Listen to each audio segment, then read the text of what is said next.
कृष्णाय वासुदेवाय हरये परमात्मने प्रणतः क्लेशनाशाय गोविन्दाय नमो नमः। नमः परमहंसास्वादित चरणकमलचिन्मकरन्दाय भक्तजनमानसनिवासाय श्रीरामचन्द्राय। वागीशायस्य वदने लक्ष्मीर्यस्य च वक्ष्यसि यस्यास्ते हृदये संवित् तं नृसिंहमहं भजे। गुरुर्ब्रह्मा गुरुर्विष्णुर्गुरुर्देवो महेश्वरः गुरुस्साक्षात् परब्रह्म तस्मै श्रीगुरवे नमः। भगवत चरण कमलानुरागी सभी आत्मीय प्रिय प्रभु प्रेमीजन, मेरे पितृतुल्य पूज्य पांडे जी, स्वाध्याय परिवार के सभी मार्गदर्शक, स्नेहीजन और गीता स्वाध्याय के इस यात्रा में विज्ञान के माध्यम से देश विदेश से जुड़े हुए सभी प्रेमियों को मैं प्रणाम करता हूँ, सबका अभिनंदन करता हूँ। और आज भगवान नृसिंह जयंती के अवसर पर आप सभी के लिए मंगल कामना मैं प्रस्तुत करता हूँ। भगवान नृसिंह भक्त प्रहलाद के लिए प्रकट हुए। उस दिन मैंने भगवत चर्चा में भी यही कहा था कि परम भागवत प्रहलाद जी, भगवान कहाँ जहाँ भक्तों की हाँ, भक्त ने जहाँ हाँ कहा भगवान वहाँ है। इसलिए ऐसे भक्त प्रवर हैं, क्योंकि आप लोग जो सुबह उठ के यदि प्रातः स्मरण करते हैं तो हम लोग जो नाम लेते हैं न, वहाँ पहला नाम प्रहलाद जी का ही आता है।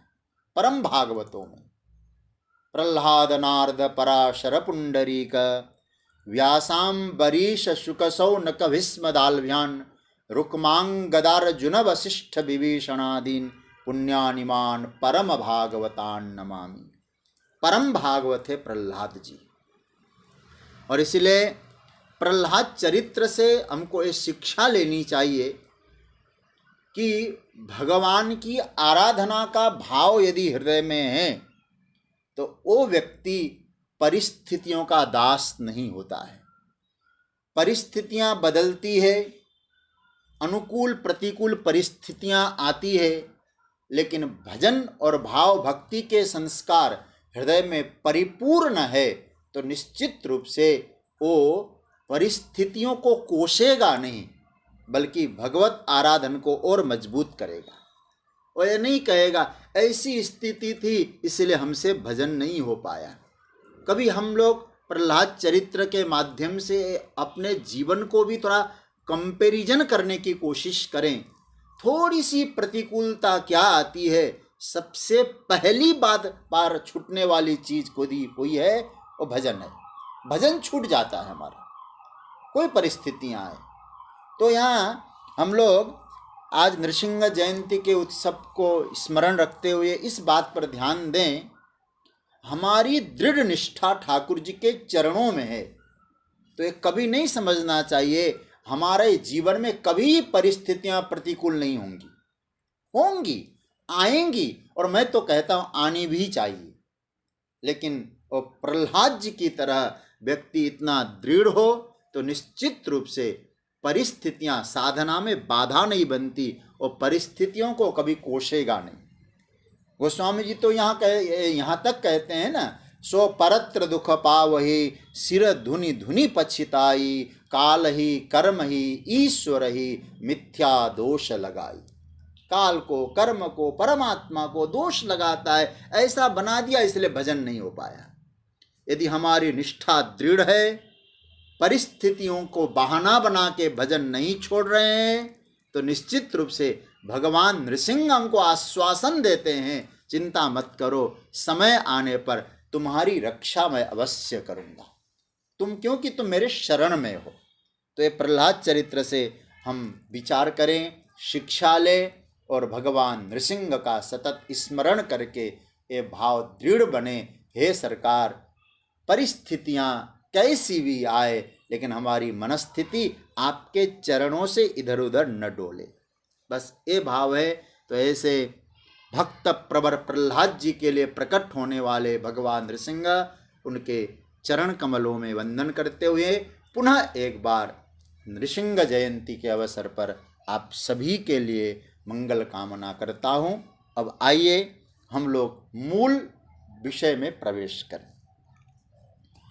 हम लोग चर्चा कर रहे थे श्रीमद् भगवद गीता के 17वें अध्याय का, जिसका नाम दिया गया है श्रद्धा त्रय विभाग योग।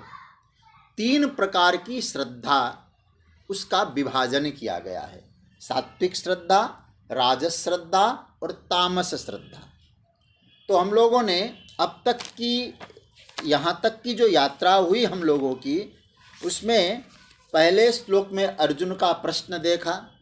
अर्जुन ने कहा शास्त्र विधि को छोड़ करके जो श्रद्धापूर्वक भगवान का, देवादियों का पूजन करते हैं, उनकी स्थिति क्या होती है? उनकी स्थिति क्या सात्विक है, राजस है या तामस है? ये अर्जुन का प्रश्न था। तो भगवान ने अर्जुन के प्रश्न को उत्तर देते हुए कहा कि 3 प्रकार की श्रद्धा होती है। और क्या कहा? उस देहिनाम सा स्वभावजा, प्रत्येक मनुष्य में स्वाभाविक स्वभाव से उत्पन्न होने वाली जो श्रद्धा है वो 3 प्रकार की होती है, सात्विक, राजसिक और तामसिक। उनको अब तुम मुझसे सुनो। ये दूसरे श्लोक में। तीसरे श्लोक में भगवान ने कहा कि सत्व के अनुरूप ही सभी व्यक्ति की श्रद्धा होती है। सत्व शब्द का अर्थ कल मैंने बताया था, सत्व गुण नहीं है, अंतःकरण के अनुरूप। हमारा अंतःकरण जिस प्रकार का होता है, अंतःकरण के अनुरूप ही श्रद्धा मानी गई है।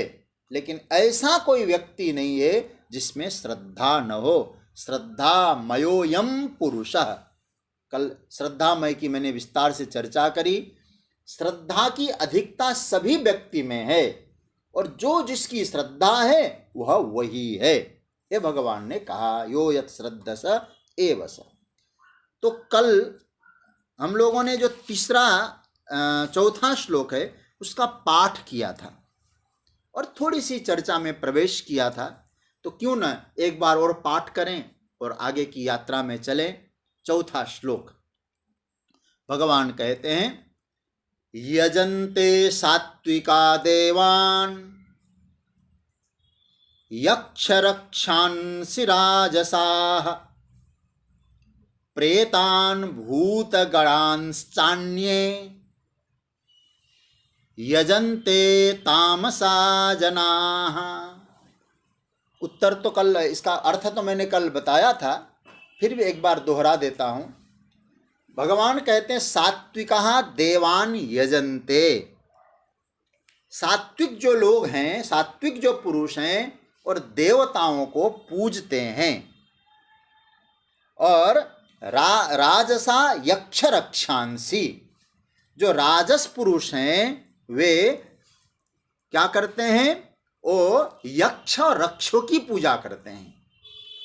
अन्य जो तामसा जनाः, जो तामस मनुष्य है वो क्या करते हैं?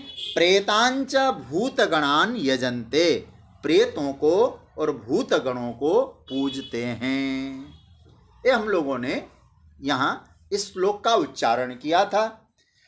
अच्छा, अब आइए थोड़ा सा चिंतन करें, मूल बात का चिंतन करके फिर इसका गुरुजनों के वचनों के अनुसार कुछ चर्चा को आगे बढ़ाने। परमात्मा नंदनंदन श्याम सुंदर श्री कृष्ण यहाँ जो कहते हैं कि जो सात्विक पुरुष है वो देवताओं को पूजते हैं। क्यों? उनकी जो साधन बुद्धि है, वो साधन बुद्धि देवताओं में ही जाएगी। उनकी रुचि, उनका जो अंतकरण है वो पवित्र है। और याद रखना, सात्विक है, पवित्र है, उसी के अनुसार वे अपना साधनों का निर्माण करते हैं। आपके अंतकरण की वृत्ति आपके साधन का निर्माण कराती है। तो साधन बुद्धि पवित्र है, साधन बुद्धि अच्छी है तो अच्छी तरफ जाएगी, दैवी वृत्ति बनाएगी। इसलिए साधन बुद्धि उनकी देवताओं में ही जाएगी। पहले मैं कुछ संक्षिप्त चर्चा कर रहा हूं। दूसरी बात, जो राजस लोग हैं यक्ष और राक्षसों का पूजन करते हैं। राजस लोग यक्ष और रक्षों का पूजन कर, यक्ष रक्षांसी, उनकी रुचि ऐसी ही होती है। और कल मैंने एक छोटा सा संकेत आपके सामने रखा था।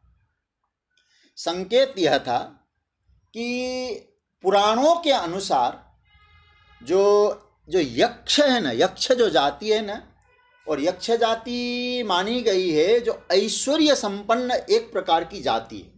यक्ष एक जाति है जो ऐश्वर्य संपन्न होती है।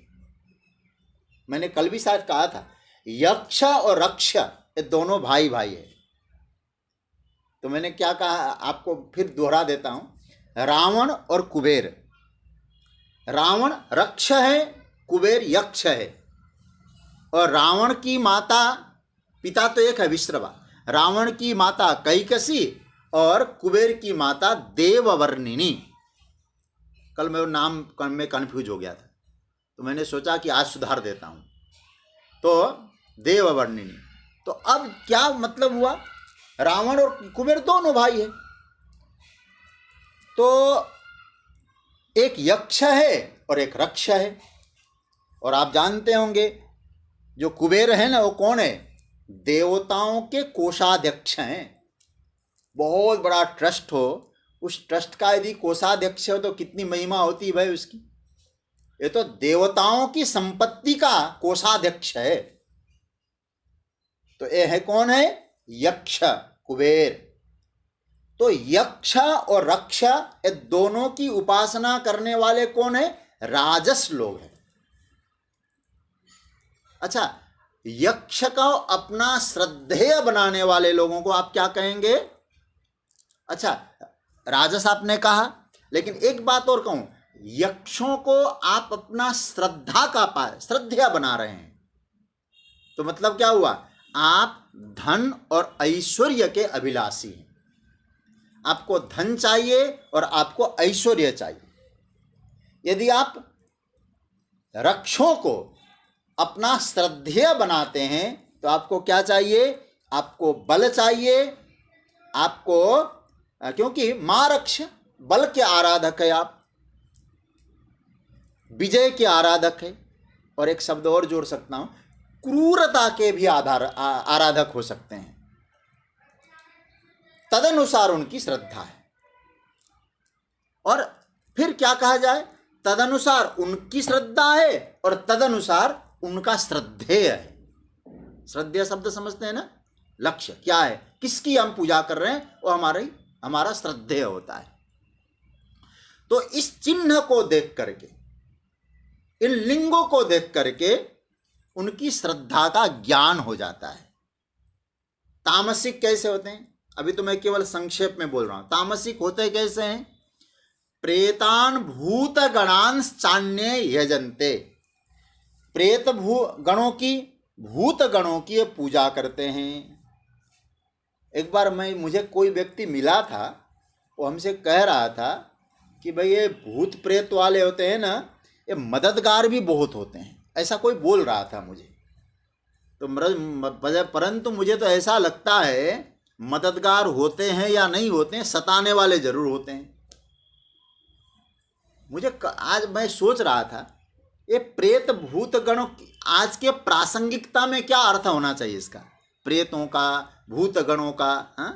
मुझे लगता है जो गुंडे बदमाश है ना, यही समझ लो आज के भूत प्रेत है। और इनके उपासक कम है क्या, इनके भी उपासक होते हैं।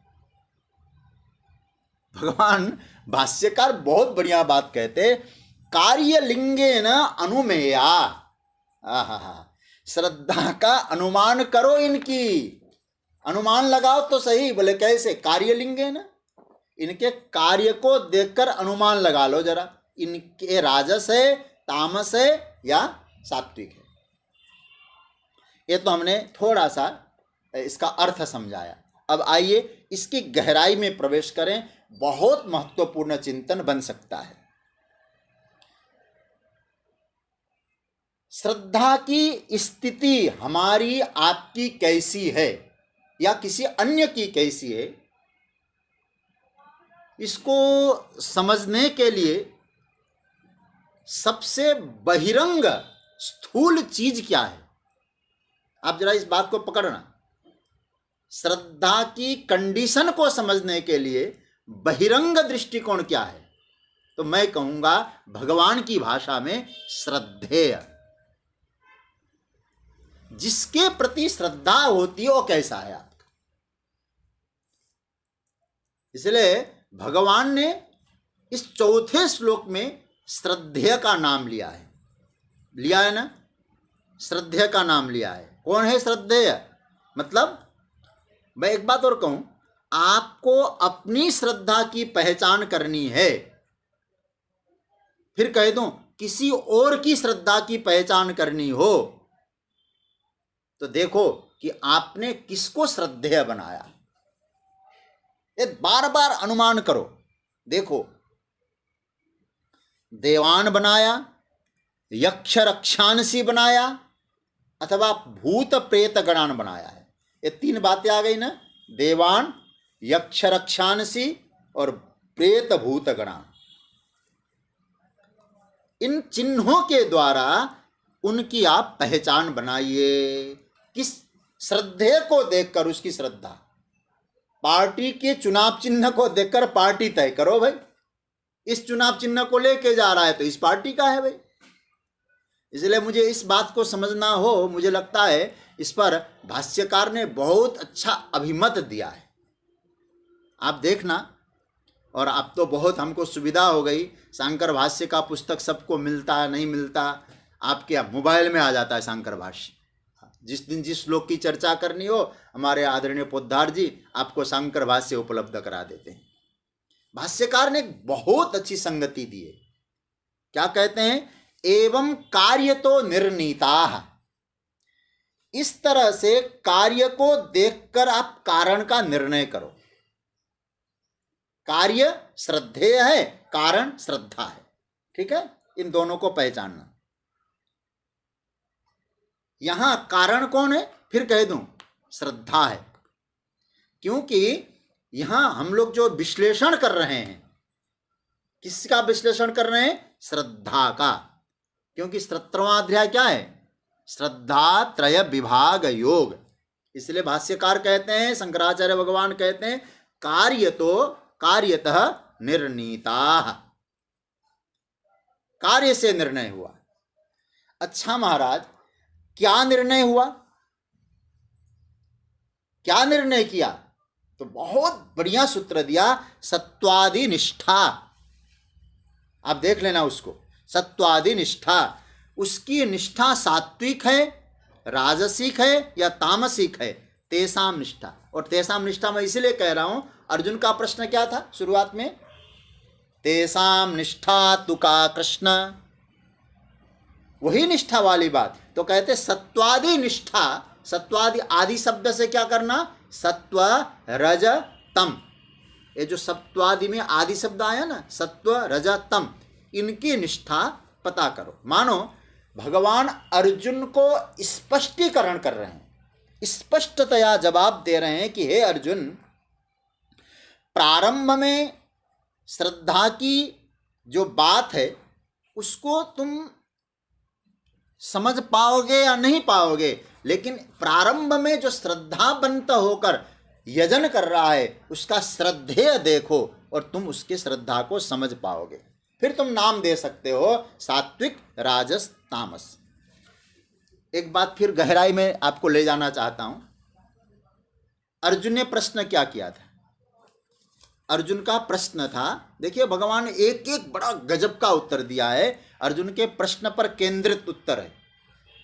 श्रद्धयान्विता शब्द का प्रयोग किया था ना अर्जुन ने। श्रद्धयान्विता यजन्ते, इसका अर्थ क्या बना? श्रद्धा से युक्त हो करके पूजन करते हैं, यजन करते हैं, यही है ना अर्थ। भगवान का संकेत क्या है? अब भगवान कहते हैं तुमने कहा था श्रद्धयान्विता हो करके वो यजन करते हैं, और मैं कहता हूं कम यजनते। किसकी पूजा करते हैं? वो श्रद्धावान होके पूजा करते हैं तुमने कहा था, मैं कहता हूं किसकी करते हैं? यजनते तो ठीक है अर्जुन, मैं कहता हूं कम यजनते। श्रद्धा का उद्देश्य क्या है? किसकी पूजा? अरे यहां तो व्यक्ति उद्देश्य को देखकर पता करता था, सात्विक है कि राजस है कि तामस है। रामचरितमानस में जब हम अभी गुड़गांव में रामचरितमानस में घरेलू ऐसे बैठ के हम लोग चर्चा कर रहे थे, मैंने वहाँ भी एक बात का जिक्र किया था। शायद स्वाध्याय परिवार में आप लोगों ने उसको सुना है या नहीं। मैंने कहा था कि जब भरतलाल राम जी को मनाने के लिए जाते हैं चित्रकूट, श्रृंगबेरपुर का राजा गुहा जब सुनते हैं कि भाई निषादराज गुहा कि भरत आए हैं और चतुरंगिणी सेना लेकर आए हैं। अब देखिए उनकी श्रद्धा को कैसे पहचाने, उनकी व्यक्तित्व का बोध कैसे हो।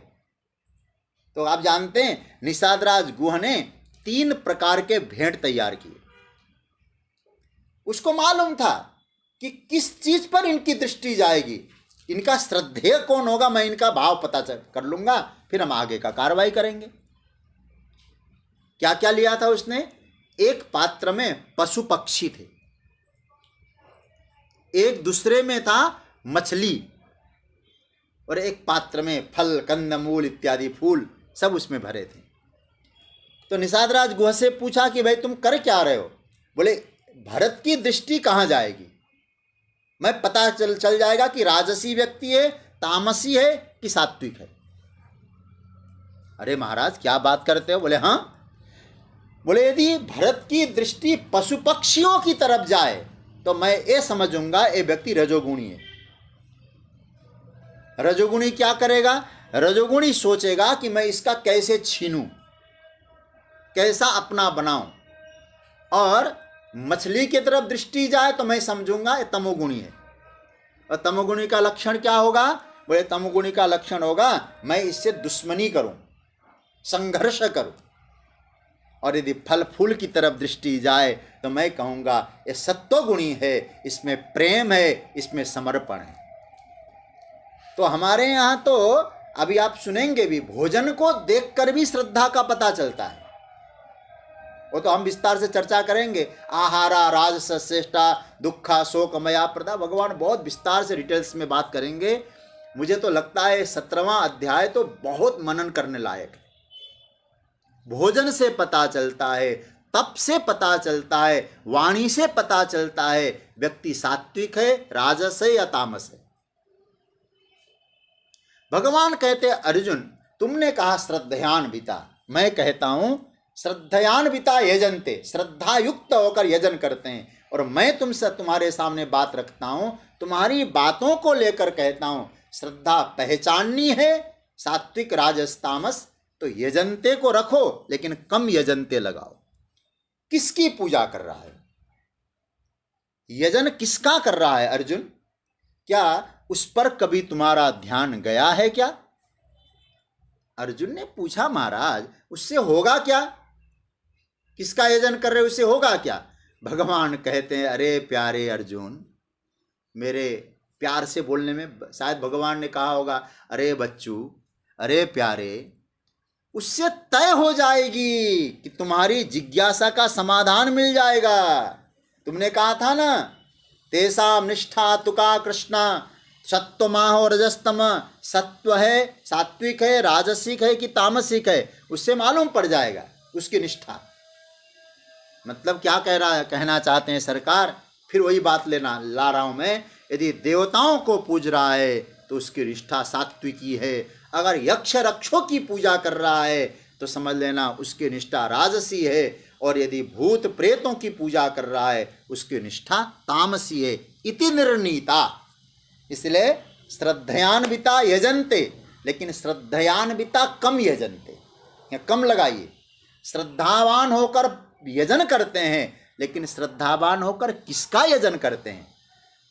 तो किसका नहीं लगाएंगे तो आप श्रद्धा को 3 भागों में नहीं रख सकते फिर वहां, इसलिए आप कम को लगाना पड़ेगा वहां। इसलिए निर्णीता। अब पहचान करने में आपको कोई दिक्कत नहीं आनी चाहिए। अर्जुन, फिर मैं बात उठाता हूं। अर्जुन, तुम पूछ रहे थे ना श्रद्धयान्विता, मैं कह रहा हूं अर्जुन कम यजनते, इस पर ध्यान दो। मैं फिर कहूं कौन यजन कर रहा है इसका भी इतना महत्व नहीं है। हाँ? किस प्रकार यजन कर रहा है इसका भी इतना महत्व नहीं है श्रद्धा को पहचानने में। भगवान कह रहे हैं किसका यजन कर रहा है, कौन यजन कर रहा है, किस प्रकार यजन कर रहा है, एक गौण बात है। मुख्य बात क्या है? किसका वो यजन कर रहा है, यह बात है। क्योंकि तुम पहले ही बोल चुके हो शास्त्र विधिम उत्सृज्य। देखिए अर्जुन के हर प्रश्न का उत्तर दे रहे हैं। तुमने क्या कहा था? शास्त्र विधि को त्याग करके श्रद्धावान होकर यजन कर रहे हैं। शास्त्र विधि तो है नहीं वहां, क्योंकि तुमने पहले कह दिया। अतः मैं यह नहीं कह रहा हूं किस प्रकार यजन कर रहा है, मैं यह कह रहा हूं कम यजनते। प्रिय स्वजनों, इस पर हमको भी ध्यान देना पड़ेगा। मैं फिर एक पंक्ति आपके सामने कहूंगा, इसको चिंतन करना। मैंने इसको नोट किया है। श्रद्धेय ही श्रद्धा की पहचान कराने वाला चिन्ह है।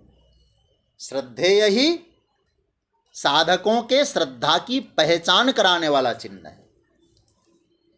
इस निर्णय में एक और निर्णय निकल आएगा। क्या आएगा? थोड़ा भाष्य को देखना पड़ेगा। बहुत प्यारा भाष्य है। भगवान भाष्यकार क्या कहते हैं? शास्त्र विधिम उत्सर्गे, बहुत ध्यान देना, सावधान होकर, जिसको अंग्रेजी में बोलते हैं अटेंशन, अटेंशन से सुनना एकदम आप लोग। शास्त्र विधिम उत्सर्गे तत्र कश्चित एव सहस्रेषु देव पूजादि पर सत्वनिष्ठो भवति। क्या कहते हैं? अर्जुन, अब तुम विचार करो, यदि यह नियम समझ में आएगा तो बात क्या बनेगी? तो इसको तुम ध्यान से समझना। बोले क्या समझना सरकार? शास्त्र विधि को छोड़ करके कोई होगा जो देवताओं की पूजन करने में तत्पर होगा। मैं भगवान भाष्यकार के शब्द बोल रहा हूं। शास्त्र विधि को त्याग करके कोई ही होगा जो देवताओं की पूजन करने में लगा होगा। यदि ऐसा होने पर भी, शास्त्र को छोड़कर भी यदि वो देवताओं की पूजन करता है तो मैं उसकी श्रद्धा को सात्विक कहने में कोई परेशानी नहीं समझता। हो सकता है देवादि, देखो क्या कहते हैं, देवादि तत्पर सत्वनिष्ठो भवति। किंतु अर्जुन एक बात ध्यान देना, वे बहुत अल्पसंख्यक लोग हैं। शास्त्र को न माने और देवताओं की पूजा करें, ये बहुत कम लोग ही मिलेंगे। और भगवान कहते हैं हजारों में कोई एक होगा। भाष्यकार क्या कहते हैं? अगर वह सत्वनिष्ठा वाला है, उसकी श्रद्धा यदि सात्विक है, तो संभवतः वो शास्त्र को त्यागेगा नहीं, शास्त्र को लेकर चलेगा। प्रिय स्वजनों, यदि श्रद्धा सात्विक है तो मैं कह सकता हूं वो श्रद्धा इतनी लूली लंगड़ी नहीं होगी, और नहीं होनी भी चाहिए। वहां ऐसा कह सकते हैं, आप अज्ञानी भी बने और श्रद्धालु भी बने। ये बड़ा कठिन है। ये बड़ा कठिन है, नहीं होगा। हाँ, एक तो कभी कभी हजारों में कोई एक रियर केस हो सकता है, प्राय नहीं होगा। तो सज्जनों, आपकी श्रद्धा में इतनी ताकत तो होनी ही चाहिए कि श्रद्धा, आपकी जो सात्विक श्रद्धा है वो आपको शास्त्र तक ले जाए। मैं जो बात कह रहा हूं पकड़ रहे हैं ना बात? आप यदि सात्विक श्रद्धा को अपनाते हैं, देवताओं की पूजा करते हैं, देवताओं को मानते हैं, तो आप समझ लेना कि आपकी श्रद्धा आपको शास्त्र तक ले जाएगी। शास्त्र तक ले जाने का मतलब क्या है? अनुशासन तक ले जाएगी। शास्त्र मतलब अनुशासन, आपको कैसे अनुशासित होकर काम करना है। इसलिए मैं बुरा न माने तो एक शब्द का प्रयोग करूं तो क्या जो शास्त्र तक जो भी जाते हैं, क्या हम उनको कहेंगे एक कुत्ते ने इनको काट रखा होगा? अरे भाई, उनके भीतर वह श्रद्धा ही तो होती है जो उनको फोर्स करती है, उन पर दबाव डालती है कि आप करते तो हो किंतु आप शास्त्र की ओर जाओ, विधि भी जानो। और मैं जानता हूं इस बात को, अनुभव के आधार पर कह रहा हूं। बहुत ऐसे प्रेमी हैं जिनके घरों में जाना होता है, कथा की यात्रा में भगवान की कृपा से जाते हैं तो बड़ी श्रद्धा से, महाराज जी हम लोग यहाँ मंदिर बनाए हैं, क्या मंदिर की दिशा ठीक है ना? अब जरा देखिए, श्रद्धा है सात्विक, भगवान की पूजा कर रहे हैं और कहते मंदिर ठीक जगह पे है ना, मतलब शास्त्र से भी परिमार्जित चाहते हैं। कुछ लोग कहते हैं महाराज जी हम पूजा करते तो बहुत दिनों से हैं, अब बताइए ना पूजा में कोई गलती तो नहीं हो रही है, हम ऐसे ऐसे पूजा करते हैं। तो आप क्या, ये सात्विक श्रद्धा आपको शास्त्र की ओर नहीं ले जा रही क्या? अनुशासन की ओर नहीं ले जा रही क्या? राजसी श्रद्धा नहीं ले जाती, मैं मानता हूं। यदि आपके पास सात्विक श्रद्धा है तो आप किसी के निर्देश पे चलते ही हैं। अरे हमारे गुरुजी ऐसा हमको बताए थे, हम उसके अनुसार चलते हैं। तो गुरुजी के द्वारा बताया हुआ भी आपके लिए शास्त्र ही तो है। ऐसे बहुत उदाहरण है मेरे पास। बहुत लोग कहते महाराज हम जो है ना इस प्रकार से सूर्य को जल देते हैं, क्या ऐसे देना चाहिए? इस प्रकार से शिवजी को जल चढ़ाते, ऐसे ही चढ़ाना चाहिए? पूछते हैं। प्रिय स्वजनों, कहने का अर्थ यह है सात्विक श्रद्धा में वो बल होती है, आपको जिज्ञासु बना देती है, जिज्ञासु बना के छोड़ती है सात्विक श्रद्धा यदि है तो। देखिए, पूजा हम करें और विधि समझ में आए तो और अच्छा रहेगा। आचार्य शंकर कहते हैं कि देखो सहस्रेषु कश्चित देवनिष्ठ, तो कहने वाली बात क्या बनी? श्रद्धा तो मेरी सात्विकी है लेकिन मैं शास्त्र से दूर रहता हूं, ये नहीं चलने वाला है। अरे भाई, तुम पहले नहीं जानते थे, अब ऐसा क्यों बोल रहे हो? मुझे जानना नहीं है, मैं जानना नहीं चाहता। नहीं जानते थे तो अब जानो ना भाई। हम नहीं जानेंगे तो कौन जानेगा? हाँ? मैं परम पूज्य प्रातस्मरणीय स्वामी श्री अखंडानंद सरस्वती जी महाराज, उनके ग्रंथों को पढ़ता हूँ तो एक संदर्भ कभी कभी मैं देखता हूँ, वो देते हैं पूज्यपाद श्री उड़िया बाबा जी महाराज का स्मरण करके। कहते हैं उड़िया बाबा के पास कोई व्यक्ति गया और जाकर बैठा और कहता है महाराज जी ये सब शास्त्र उस्त्र तो हम नहीं जानते। तो उड़िया बाबा जी महाराज क्या कहते थे? कोई बात नहीं बाबू, तुम नहीं जानते तो क्या होगा, ये बैल भैंस जो है ना ये जान जाएंगे फिर। है? तुम नहीं जानते तो बैल तो जानेगा। तो शास्त्र किसके लिए? बैल के लिए तो नहीं है, ये तो हमारे लिए है। तो इसलिए जानो तो सही। तो मैं आपको एक श्लोक याद दिलाऊं। देखिए भगवान ने क्या कहा 16वें अध्याय के अंतिम मंत्र में, ज्ञात्वा शास्त्र विधानोक्तम कर्म कर्तुमिहारसि। देखो क्या अंतिम निर्णय ठोक के भगवान ने कह दिया, तस्मात् शास्त्रम प्रमाणम ते कार्य व्यवस्थितो ज्ञात्वा शास्त्र विधानोक्तम कर्म कर्तुमिहारसि। मतलब भगवान क्या कहते हैं? कि शास्त्र विधानोक्तम ज्ञात्वा कर्म कर्तुम इहारसि। पहले कर्तुम नहीं कहा, पहले ज्ञात्वा कहा। पहले जानो तो सही, तुम नहीं जानते हो तो जानने वालों का आदर करो, उनके वचनों पे श्रद्धा रखो। पहले कर्तुम नहीं है, याद रखना, पहले ज्ञातुम है। ठीक है, आप कर रहे हैं, अब तक कर रहे थे, अब जानकर करो।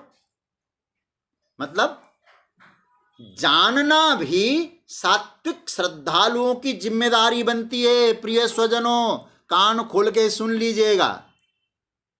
सात्विक श्रद्धा यदि आप में है तो जानना आपकी जिम्मेदारी है, जानना पड़ेगा। और हम लोग नहीं जानते और क्रिटिसिज्म करें। जानिए तो सही। आजकल हो क्या रहा है, कुछ भी हो, ठीक है महाराज, ठीक है।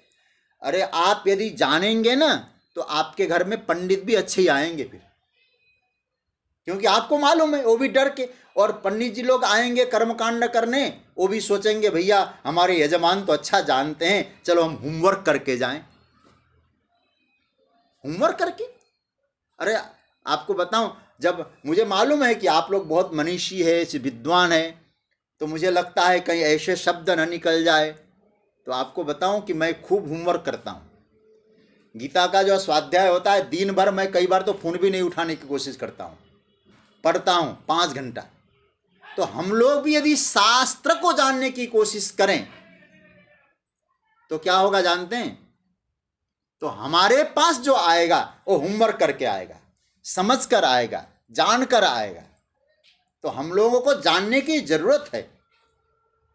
और उनको लगेगा ये लोग जानते नहीं, ओम दोम करो काम बन जाएगा, दक्षिणा मिली जाएगी। तो आज कभी कभी योग्य पंडित नहीं मिलते, इसका उत्तरदायित्व तो आज के समाज पर भी है, क्योंकि हमने जानने की कोशिश ही नहीं करी। तो भगवान यहाँ जो अस्तु, ये बात मैं जो आपके सामने रख रहा था, हमको जानना, ज्ञात्वा शास्त्र विधानोक्तम। शास्त्र को जानिए, आपकी श्रद्धा सात्विक है। यह उत्तर है अर्जुन की जिज्ञासा का। कश्चित सत्वनिष्ठो भवति। और आगे क्या कहते भगवान भाष्यकार शंकराचार्य? बाहुल्येन तु रजोनिष्ठा। अधिक संख्या में तो राजसिक लोग ही होते हैं। ये लोग कैसे होते हैं? शास्त्र से दूर रहते हैं, दूर है और वहीं रह जाते हैं। जिनमें सात्विक श्रद्धा है वो शास्त्र के अनुसार चलते हैं। संभवतः जो राजसिक श्रद्धा में यह सामर्थ्य नहीं है कि व्यक्ति को जिज्ञासु बना सके, ठीक है, ध्यान देना, विधिनिष्ठ बना सके, ये सात्विक की श्रद्धा में ही बल है, राजसिक श्रद्धा में बल नहीं है। इसलिए क्या आप कभी कंस को समझा पाएंगे? वैसा पूजन कर। रावण को कह पाएंगे तू इस तरह से कर रहा है, इस तरह से कर? ध्यान देना, क्योंकि राजसिक श्रद्धा में जिज्ञासा होती ही नहीं है। क्योंकि मैं कैसे मानूं दूसरे की बात? रजोगुण उनको रोकता है। विधान जानने के का उनके भीतर जो स्नेह है, जो उत्कंठा है, राजस श्रद्धा में वो सामर्थ्य नहीं है। वो तो यही कहेगा सब चलता है जी, करो, क्या फर्क पड़ता है, ये राजस श्रद्धा है। और यदि कोई कहे ना बोले ठीक है करना चाहिए, ये सब पंडितों का पाखंड है, करने से क्या फायदा? आजकल कभी कभी आप देखते भी होंगे ना, बुरा मत मानना, एकाध ग्रंथ को देखा नहीं तो छोड़ दो, नाम तक मालूम नहीं। अभी एक मिले थे हमको सुकताल में, वो अपने आप को कह रहे थे कि महाराज हम तो बहुत अच्छा वेदांत में प्रवचन करते हैं। मैंने कहा कि बहुत अच्छी बात है महाराज जी। और वहाँ सुकताल में हनुमत जयंती का उत्सव था, तो थोड़ी हमारी व्यस्तता थी, तो मैं ज़्यादा देर उनसे बातचीत नहीं कर पाया। तो मुझे मालूम पड़ गया कि ये व्यक्ति ऐसे बोल रहा है। तो मैंने ऐसे पूछा, महाराज जी ये प्रस्थानत्रयी किसको कहते हैं? जब वेदांत की बात आई तो मैंने ऐसे पूछ लिया, प्रस्थानत्रयी किसको कहते हैं? बोले प्रस्थानत्रयी क्या होता है? तो देखो, अब प्रस्थानत्रयी का बोध नहीं है, वेदांत का पंडित बना है। मैंने तब उनसे कहा, महाराज गीता उपनिषद जब ब्रह्मसूत्र हुए, गीता उपनिषद ब्रह्मसूत्र, ये प्रस्थानत्रयी। तो इसका मतलब क्या है? कई बार एक का ग्रंथ का जानने की बात है, नाम भी नहीं सुना होगा, वे भी क्या कहते हैं, बोले क्या है जानने की जरूरत है, हम तो सब ब्रह्म है, हा? हम सब ब्रह्म है, क्या फर्क पड़ता है। वो स्वामी तुलसीदास जी कहते हैं ना, ब्रह्म ज्ञान बिनु नारी नर करई न दूसरा बात। क्या बढ़िया बात है, ब्रह्म ज्ञान बिनु नारी नर करई न दूसरा बात, कौड़ी लागी लोभ बस करही विप्र गुरुघात। यह वाला ज्ञान हो जाता है, वेदांत हो जाता है। मैं पूज्य स्वामी चिन्मयानंद जी महाराज को पढ़ रहा था, वो कहते हैं इस प्रकार का जो ज्ञान है, ब्रह्म ज्ञान की चर्चा करे, शास्त्र ज्ञान से रहित है, वो आसुर वेदांत है? महाराज जी कहते हैं। अरे भाई, ऐसे तो रावण भी बड़ा ज्ञानी है। रावण हिरण्यकशिपु बहुत अच्छा बोलते थे, कंस ने भी अच्छा बोला देवकी के सामने। तो मैं जो कह रहा था आपसे, राजस में सामर्थ्य नहीं है कि आपको जिज्ञासु बना सके, शास्त्रों की ओर ले जा सके, विधि निषेध का पालन ठीक ढंग से करवा सके। जब राजस में सामर्थ्य नहीं है तो तामस में तो बिल्कुल भी नहीं है, ठीक है ना। तो किस में है फिर?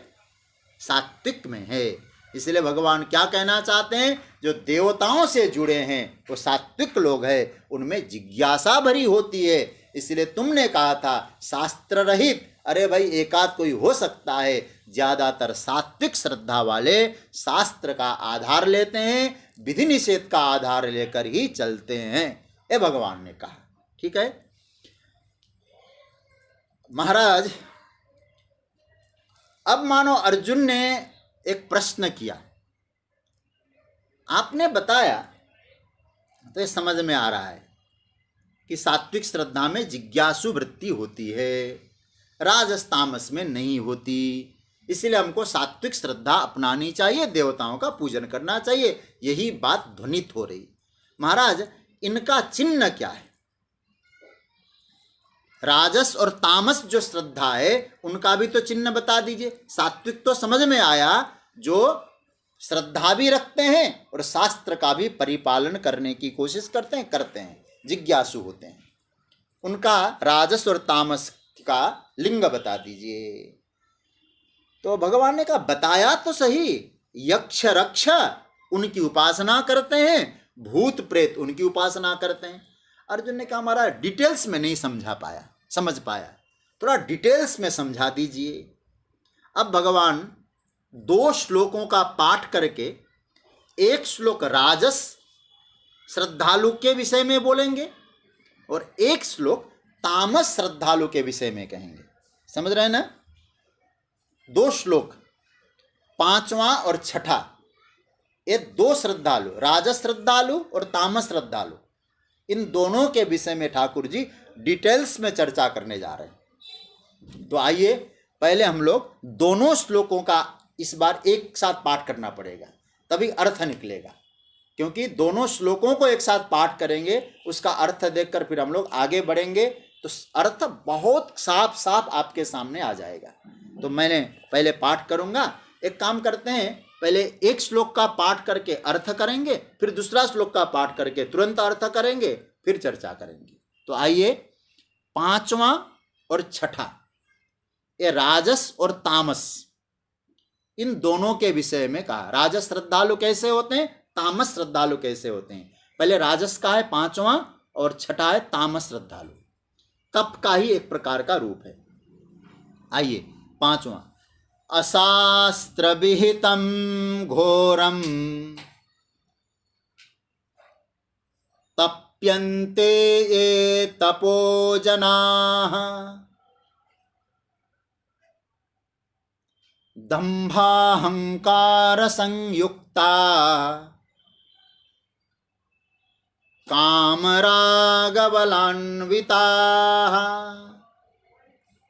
पहले इसको देख ले। ये जना, इसका अन्वय, अशास्त्र विहितम घोरम तपः तप्यन्ते दंभाहंकार संयुक्ताः कामराग बलान्विताः। एक वाक्य पूरा नहीं होता है तो दूसरे श्लोक में जाना पड़ेगा, पहले इसका अर्थ करेंगे। ये जना, जो मनुष्य अशास्त्र विहितम, शास्त्र विधि से रहित, जिसको कह सकते हैं मन मर्जी, शास्त्र विधि से रहित, घोरम तपः तप्यन्ते, घोर तप को तपते हैं, करते हैं, तप करते हैं, घोर तप करते हैं, और दंभाहंकार संयुक्त, दंभ और अहंकार से युक्त, और काम राग बलान्विता, कामना, आसक्ति और बल के अभिमान से जो युक्त है। इसका अर्थ क्या बना? जो मनुष्य शास्त्र विधि से रहित घोर तप करते हैं और काम राग एवं काम राग और काम राग अहंकार से युक्त, बलान्वित, काम राग और बल से अन्वित होकर होते हैं। अच्छा महाराज, दंभ, अहंकार, काम राग और बल से युक्त होते हैं, ये अर्थ आया। अब आगे क्या कहते हैं, छठा श्लोक देख लीजिए। कर्षयन्त शरीरस्थम भूतग्राममचेतसः मां चैवान्त शरीरस्थम तान् विद्यासुरनिश्चयान्, तान् विद्यासुरनिश्चयान्। इसका अर्थ है शरीरस्थम भूतग्रामं च अंतशरीरस्थम मां कर्षयन्तः तान् अचेतस आसुर निश्चयान विद्धि। इसका अर्थ क्या बनेगा? शरीरस्थम, शरीर रूप से स्थित, भूतग्रामं च, भूत समुदाय को, च मतलब और, अंतशरीरस्थम मतलब अंतकरण में स्थित, माम एव मुझको भी, कर्षयन्तः कष्ट पहुंचाने वाले, तान उनको, अचेतसः मतलब उन अविवेकियों को, अज्ञानियों को, हे अर्जुन तुम आसुर निश्चयान विद्धि, आसुर स्वभाव वाले जान। इन दोनों का अर्थ क्या बना? जो मनुष्य शास्त्र विधि से रहित तप करते हैं और काम राग दंभ अहंकार से युक्त होकर काम राग बल से युक्त होते हैं, और शरीर में स्थित भूत समुदाय को तथा मुझ अंतर्यामी को भी कष्ट पहुंचाने वाले जो अविवेकी लोग हैं, तुम उन्हें आसुर स्वभाव वाले जान, विद्धि। देखो भाई, ए जना तप्यन्ते, मुख्य वाक्य यही है यहाँ, ठीक है? मुख्य क्रिया तो यही समझ लेना, ए जनाः तप्यन्ते। ये जो लोग तप करते हैं ना अर्जुन, तप्यन्ते का अर्थ क्या होगा? इसको भगवान शंकराचार्य जी ने बहुत अच्छा अर्थ दिया, निर्वर्तयन्ति, मतलब कोई कर्म संपादन करते हैं, अर्थात कोई कथा कराते हैं, करते हैं, कोई यज्ञ करते हैं, कोई हवन करते हैं, तात्पर्य मतलब अनुष्ठान करते हैं, कर्म करते हैं। इन क्रियाओं को मिलाते रहना थोड़ा सा। अर्जुन का प्रश्न क्या था? यजन्ते। देखो देखो, यह है गीता का सौंदर्य। अर्जुन ने क्या कहा था? यजन्ते श्रद्धयान्विता, यजन्ते कहा था ना। तो यहां भगवान क्या कहते हैं? तुमने कहा था यजन्ते, और परमात्मा ने उसी यजन्ते क्रिया को लिया। यजन्ते सात्विका देवान, जो अर्जुन ने यजन्ते कहा था, और भगवान ने चौथे श्लोक में भी यजन्ते कह दिया। अब पांचवें श्लोक में भगवान कहते तप्यन्ते। तप्यन्ते का अर्थ भी यजन्ते ही समझ लो, तप करना, यजन करना एक ही बात है। आचार्य शंकर कहते हैं, भगवान भाष्यकार निर्वर्तयन्ति। इस प्रकरण को थोड़ा सा सावधानी से समझना, जितना समझ पाएंगे आज, नहीं तो फिर कल। इसका अर्थ ऐसा करिए, ये जना तप्यन्ते मतलब कर्मादिकम कुरुबंती, मतलब अनुष्ठानम कुरुबंती। अच्छा ठीक है, अनुष्ठान आदि करते हैं। कौन सा अनुष्ठान करते हैं? तो पहला पॉइंट ठाकुर जी देते हैं, अशास्त्र विहितम। इनका पहला लक्षण है अर्जुन, उसको ध्यान से सुनो। ये जो कर्म करते हैं, इनका जो कर्म है, इनका योजन है, शास्त्र की प्रेरणा से नहीं है, शास्त्र के निर्देश अनुसार नहीं है, शास्त्र के कहे अनुसार नहीं है, क्योंकि प्रेरक शास्त्र है होते हैं। समझ रहे हैं ना? हमको जो कुछ करना है शास्त्र ही प्रेरणा देते हैं, ऐसा करो। शास्त्र प्रेरक नहीं है। शास्त्र प्रेरक नहीं का अर्थ क्या हुआ? विधि निषेध नहीं है, क्या स्वीकारना है क्या त्यागना है, ये विधि निषेध नहीं होता है। अरे भाई, एक डॉक्टर भी औषधि देता है तो क्या कहता है? ये खाना, ये मत खाना, ये विधि है, निषेध है। शास्त्र भी तो यही कहते हैं, तो विधि निषेध नहीं है। यदि शास्त्र की प्रेरणा से कर्म नहीं कर रहे हैं तो अर्जुन ने तुरंत प्रश्न मानो कर दिया, फिर प्रेरणा किसकी है? उनको कोई प्रेरक तत्व तो होता है। अरे भाई, प्रयोजनम अनुद्दिश्य मंदोपि न प्रवर्तते, किसी ने कहा हो अथवा कोई लक्ष्य लेके चलता हो, तो कार्य करने की प्रेरणा उन लोगों को, राजसी तामसी वालों को दिया किसने? कौन देता है? भगवान कहते हैं अर्जुन, प्रेरित करने वाले तत्व 5 होते हैं। 5 तत्व ने उनको कर्म करने के लिए प्रेरित किया है। देखो भाई, यहां 5 माना गया है, लेकिन भाष्य में भाष्यकार ने 4 माना है। कौन कौन से? दंभ, अहंकार, काम, राग, बल, ऐसे 5 है।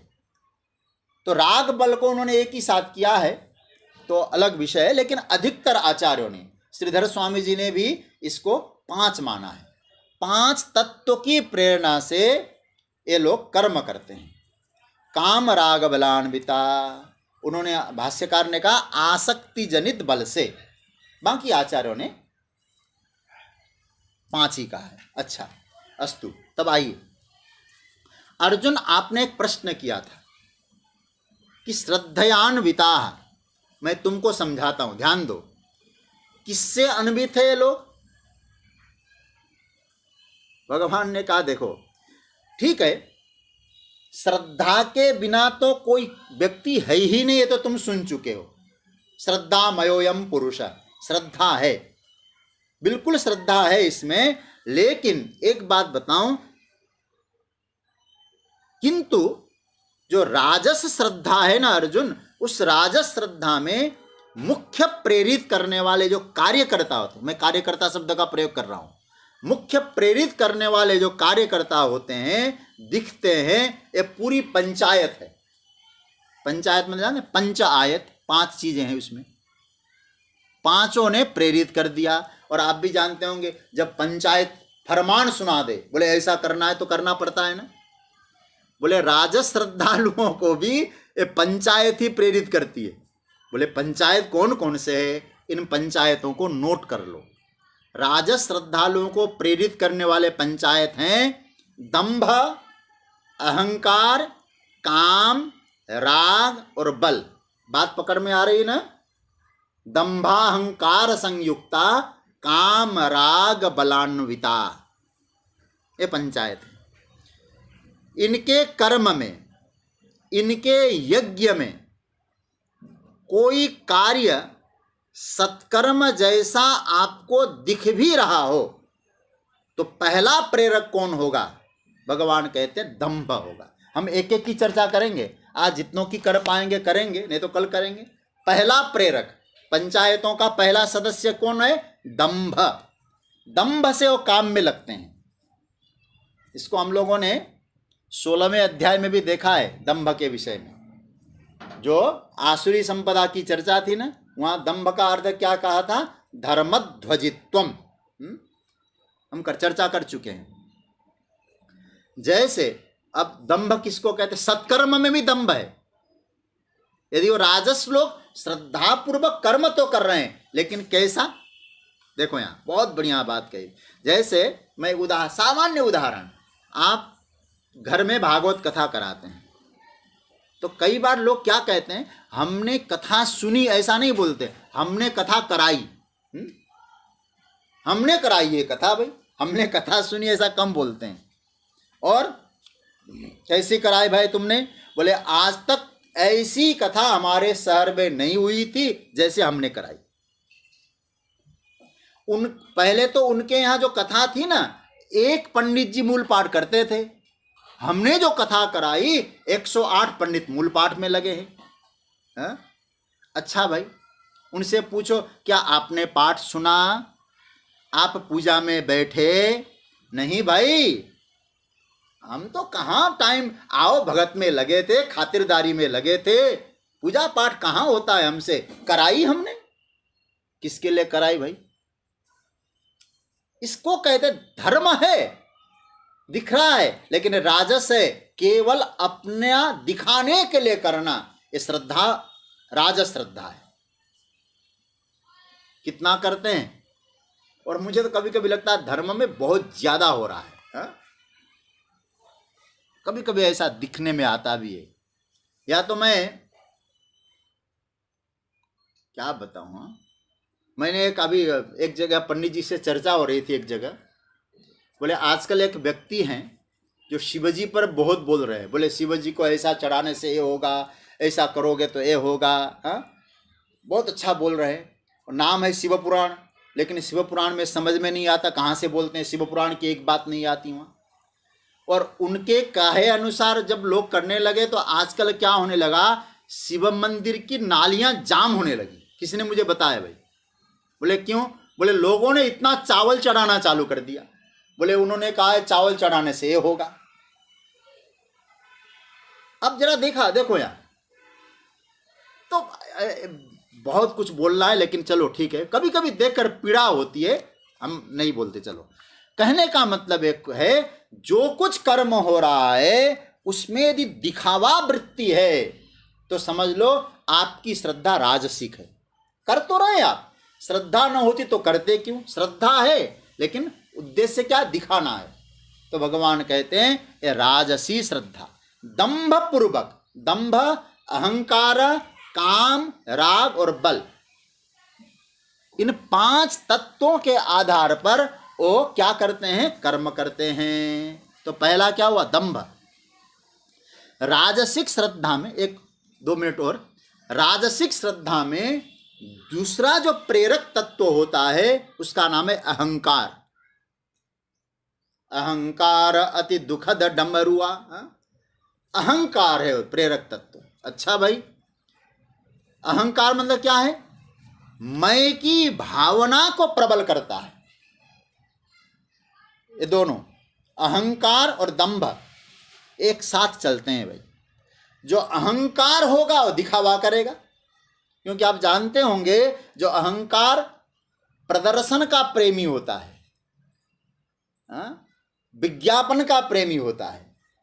यदि मैंने यह काम किया है तो लोगों को मालूम चलना ही चाहिए कि मैंने किया है। अरे भाई, दूसरा हमारा एडवर्टाइज नहीं करता है, विज्ञापन नहीं करता है, मैं अपना विज्ञापन स्वयं करूं। तो आप अपने कर्म का विज्ञापन कर रहे हैं, आप जो कर रहे हैं, और आप जो है अहंकार पूर्वक मैंने किया है, आज तक किसी ने किया नहीं था, तो समझ लेना और आप कर तो रहे हैं, लेकिन आपकी जो श्रद्धा है वो राजसिक हो जाएगी। दंभ से, अहंकार से, काम से, राग से और बल से जो प्रेरित होकर जो कर्म होगा, भगवान कहते हैं यजन, वो क्या है? भगवान कहते हैं वो सब तप करने वाले राजसिक श्रद्धा है। तो अशास्त्र विहितम घोरम तप्यन्ते ए तपोजनाः दंभाहंकार संयुक्ता काम राग बलान्विताः कर्षयन्त शरीरस्थम भूतग्राममचेतसः मां चैवान्त शरीरस्थम तान विद्यासुर निश्चयान। बहुत ही प्यारा मंत्र है। और कल हम लोग देखेंगे, बोले ऐसे लोग क्या करते हैं, भगवान बड़ी पीड़ा से कहते होंगे, हे अर्जुन, ऐसे लोग मुझे भी कष्ट देते हैं। ये भगवान कहते हैं मुझ अंतर्यामी को भी कष्ट देते हैं, क्योंकि तप करते हैं दिखाने के लिए, कष्ट सहन करते हैं, लगता है कि कष्ट तो मैं सहन कर रहा हूं। भगवान कहते तुम नहीं कर रहे हो बच्चों, भीतर मैं बैठा हूं ना, मुझे पीड़ा होती है। तो भगवान कल इसकी वेदना व्यक्त करेंगे। कल का प्रकरण हम लोग सुनेंगे और बहुत अच्छा प्रकरण है। तो आज की चर्चा यहाँ विराम, कल पुनः मिलते हैं। तो आइए नृसिंह जयंती